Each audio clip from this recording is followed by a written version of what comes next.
Hello everyone, here's a rundown of this week's top headlines. I'm Nicole Cordobes. The Commission on Appointments confirmed the appointment of Leonor Magtolis Briones as the Department of Education Secretary, along with 44 generals and senior officers of the Armed Forces of the Philippines. But the Commission on Appointments bypassed the appointments of Gina Lopez as Department of Environment and Natural Resources Secretary, Pauline Ubial as Secretary of the Department of Health, Judy Tagiwalo as Secretary of the Department of Social Welfare and Development, and Department of Agrarian Reform Secretary Rafael Mariano. Defense Secretary Delfin Lorenzana said that more patrols will be conducted on Benham Rise following the recent passage of Chinese survey ships. China claimed that the Chinese survey ship was just passing through the area, to which Lorenzana said that he will accept China's explanation that it was just an innocent passage without bad intentions. Supreme Court Justice Antonio Carpio, on the other hand, made it clear that the Philippines has sovereign rights over Benham Rise since it has been awarded to the Philippines by the UN as it falls within the country's 200 nautical mile exclusive economic zone. According to Carpio, if the Chinese vessels were surveying the area for oil, gas, and minerals, they would not be allowed to do so because it would go against the United Nations Convention on the Law of the Sea. The Philippine government and the National Democratic Front came to an agreement last Saturday in Utrecht, Netherlands, to resume the peace talks in order to end 49 years of armed conflict. Under the agreement, respective unilateral ceasefires will be reinstated and will take effect as soon as respective forces have been informed. Both parties also reaffirmed the previous bilateral agreements and statements like the Hague Joint Declaration, the Joint Agreement on Safety and Immunity Guarantees, and the Comprehensive Agreement on Respect for Human Rights and International Humanitarian Law. The fifth round of talks will be held on June 2017. Chinese Vice Premier Wang Yang will make an official visit to the Philippines from March 16 to 19 to meet with President Rodrigo Duterte and his economic management team.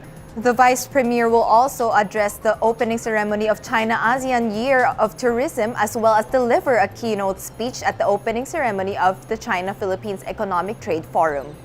The Paris Agreement has been ratified by the Senate with a unanimous 22-0 vote.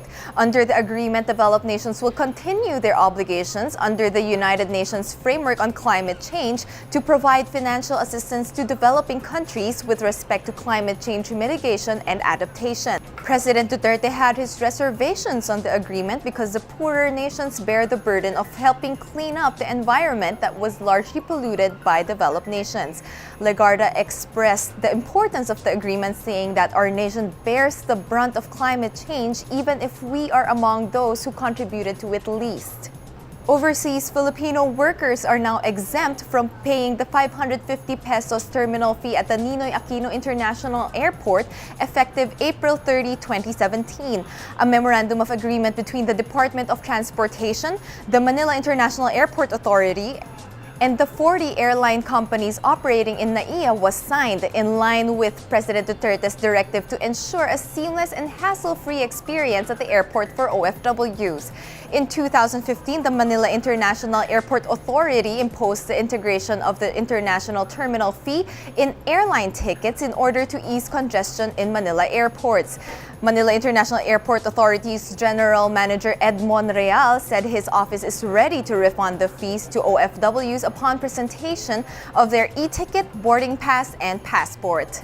More than 1 million students enrolled in state universities and colleges stand to benefit from a permanent full tuition subsidy or free tuition. Senate Bill 1304, or the Affordable Higher Education for All Act, gives priority to the underprivileged but deserving students in order to ensure the quality and accessibility of education to Filipinos from the marginalized sectors, according to Senator Sherwin Gatchalian, who is also a co-sponsor of the measure.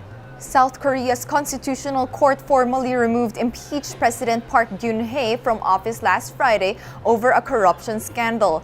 Park was the first female leader and the first democratically elected leader to be removed from office since the country first became democratic in the late 1980s. Prosecutors have also arrested and indicted a list of high-profile figures who are also behind the scandal, including Park's confidant Choi Soon-sil, Park's top administration officials, and Samsung heir Lee Jae-yong.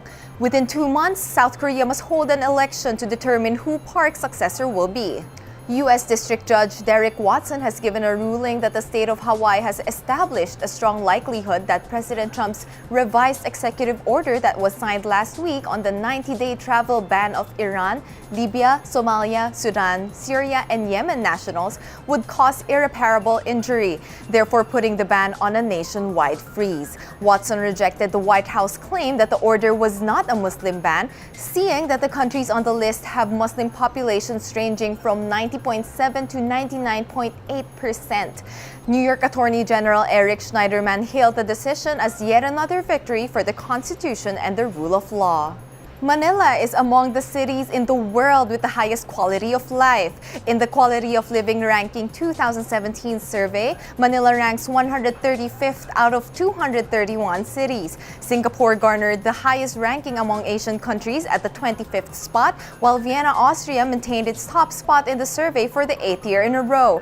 Baghdad falls at the bottom of the survey as the worst city to live in. The cities were chosen based on political stability, healthcare, education, crime, recreation, and transport. So that's what happened this week. We would like to hear what you have to say, so make sure that you are part of the discussion by using the hashtag MB Rundown in all your comments, status, and tweets. I'll see you again next week.